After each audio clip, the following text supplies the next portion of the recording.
চলেন বাটারস্কচ কেকটা কিভাবে আমরা বানাই সেটাই আপনাদের সাথে শেয়ার করব।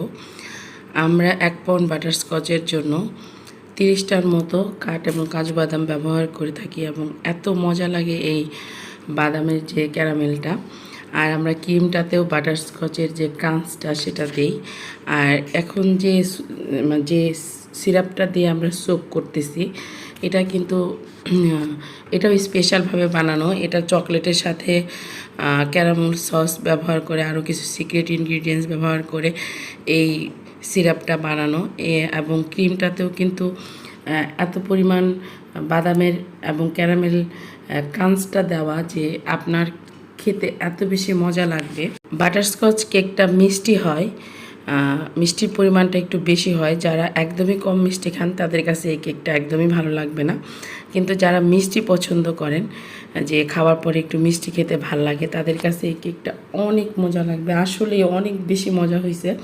আমি যে 4 ফ্লেভারের কেক লঞ্চ করছি তার মধ্যে সবচেয়ে বেশি আমার এই বাটারস্কচ কেকটা বেশি নাম্বার পাইছে, তারপর লেমন কেক, তারপর অরেঞ্জ, তারপর ব্ল্যাক ফরেস্ট কেক। তো ব্ল্যাক ফরেস্ট কেক নিয়ে আমরা আরেকটু কাজ করব, কেন এটা একটু কম মার্ক পাইছে, বাকি সবগুলোই অনেক বেশি মার্ক পাইছে।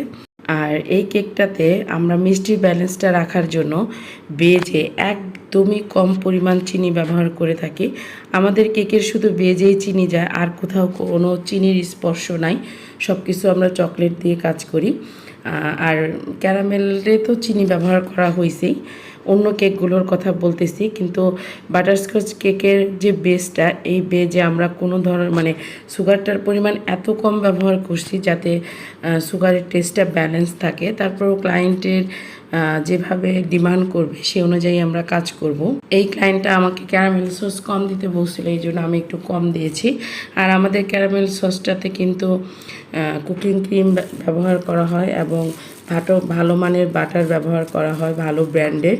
এখানে জয়া বাটার আমরা ব্যবহার করি না। জয়া বাটার কিন্তু আসলে বাটার না, এজন্য ওটা আমরা ব্যবহার করি না। আমরা এখানে ভালো একটা ব্র্যান্ডের বাটার ব্যবহার করে থাকি।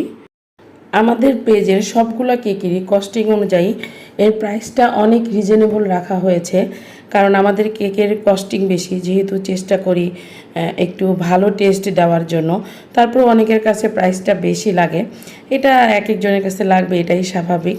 তবে আলহামদুলিল্লাহ, যারা আমাদের কেক একবার খেয়েছেন তারা দ্বিতীয়বার আসতে বাধ্য হয়েছেন, এবং আপনারা সবাই দোয়া করবেন আমি যেন এইভাবেই কাজ করে যেতে পারি এবং আমার কেকের কোয়ালিটিগুলোকে আরও দিনে দিনে অনেক বেশি ভালো করতে পারি, সেই দোয়াই